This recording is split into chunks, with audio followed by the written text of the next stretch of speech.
Alright fellas, now it's been a hot minute since Fury and Usyk faced off for the undisputed title. The rematch is coming up and it's a topic which I haven't really seen anyone talk about. In what was one of the biggest matches of the year, let alone the decade, we will see them both back in the ring by year's end. For Usyk, he's now established himself as one of the greats, while Fury, well, his resume is looking more and more average by the minute. And after a pretty mundane few last performances, I think the question points to, can Tyson Fury win the rematch? Well, Fury himself is one of the most polarizing figures in all of boxing, and of course one of the most popular. After the end of the Wilder trilogy, he seemed unstoppable. He managed to knock out Deontay Wilder, who, at the time, was one of the biggest and most threatening names in the division. However, after these spectacular bouts, I think Fury made some pretty critical mistakes which are incredibly relevant when we talk about his matchup against Usyk. Instead of going back into camp and continuing his disciplined ways, over the next 2 years he seemed to let loose a bit. Looking over this 2022 to 2023 period, basically it was 2 years of vacation. He came home and had his victory lap, facing Dillian Whyte, in which, you know, fair enough, there's your special homecoming Wembley fight, but then he followed it up with a Chisora rematch, taking a fight against a bloke who, although legendary, was debatably so past it he shouldn't have even been in the ring to begin with. The bloke was 2-5 in his last 5 matches, and he managed to cop the Fury fight. It's just giving out paydays for the mates. But anyway, you have 2022, which you can basically write off. No challenging fights, and Fury throughout this time I don't think even looked that fit, even by Fury standards. He seemed to be taking this year off, and I think that resulted in what we saw the year after. Now, between Chisora and Ngannou, there was about an 11-month gap, filled of course with potential fights which never eventuated. And then once Fury stepped in the ring with Ngannou, I think it was clear that this was a Fury with extreme ring rust, and a Fury who simply just wasn't fit. He overlooked Ngannou and debatably in some people's eyes lost that match. Yes, of course, with the Usyk fight basically booked in, of course Fury was handed the win no matter what. Yet it made it a lot more clear to the public that Fury's extended layoff from challenge may be a huge problem leading into the Usyk matchup. So it was no surprise, at least to me, when it was delayed. I guess believe what you want, but it did finally happen though.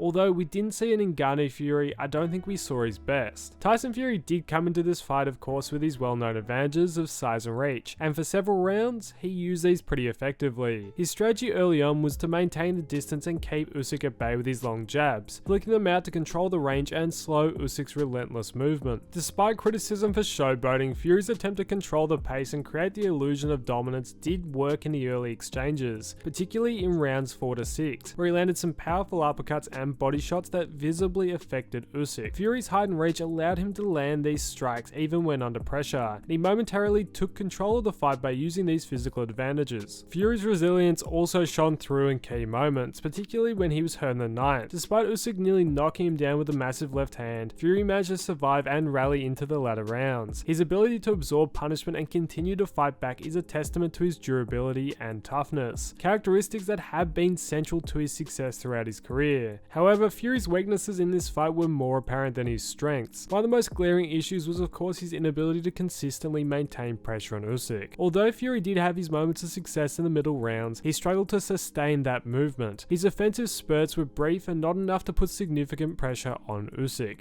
whose footwork and movement consistently took him out of range of Fury's power punches. The inability to cut off the ring allowed Usyk to reset and resume his game plan of outlanding Fury with clean and precise shots. Moreover, Fury's reliance on his size and reach alone was not sufficient against a skilled tactician like Usyk, who was able to time Fury's jabs and counter effectively, particularly in the early and latter rounds. Another critical weakness in Fury's performance was his vulnerability to Usyk's speed and accuracy. Usyk landed several clean punches that seemed to catch Fury off guard. Usyk's combination of head movement and feints made it pretty difficult for Fury to land clean punches. So, rolling to the rematch in a few months, what do we want to see from Fury to help him potentially get the win? Well, for one, I think we need to see him in the best shape he's been in his entire career, and truly he'll need to be. Usyk's pressure is relentless, and the minute Fury put his foot off the gas is when he found trouble. Mix of him giving pressure back combined with a high level of shot output, especially in those latter rounds, will help him significantly. Of course, his defensive strategy will need looking at. Although he has demonstrated really strong defensive capabilities in past fights, Usyk's speed and accuracy expose some holes. Really, in my opinion, the best thing he can do is improve upon his head movement. As Fury was often victim to those quick counters, more upper body movement would help him a ton. Relying too much on his size and chin as he has in previous fights left him exposed against a precise counterpuncher in Usyk. Fury does also need to display some more discipline when it comes to whatever game plan they come up with. At times he overcommitted to exchanges that allowed Usyk to counter effectively. A more patient approach where Fury carefully picks his moments to attack rather than attempting to overwhelm Usyk in short bursts could help him avoid unnecessary damage. This approach would involve balancing aggression with caution,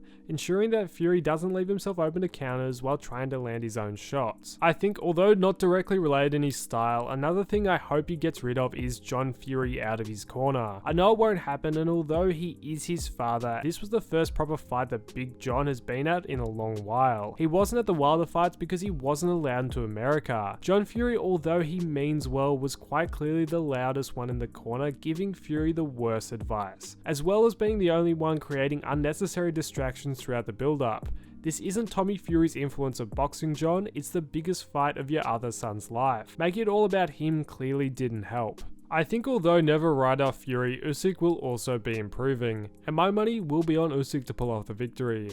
Although Fury did have some success, I just see Usyk winning again, and the Saudis are even planning for that reality, with them stating even if Fury loses, he will walk into a Joshua matchup as long as Joshua beats Dubois. Yet, as the Fury story usually goes, just when you think he's out, he surprises the world. So if he makes some significant improvements, the man could easily shock the world. Yet I guess only time will tell. Now let me know, do you think Fury can pull off the win? I want to hear all your thoughts down below. Yet if you enjoyed, please consider liking and subscribing, it does massively help the channel. But thanks for watching fellas, and I'll catch you in the next one.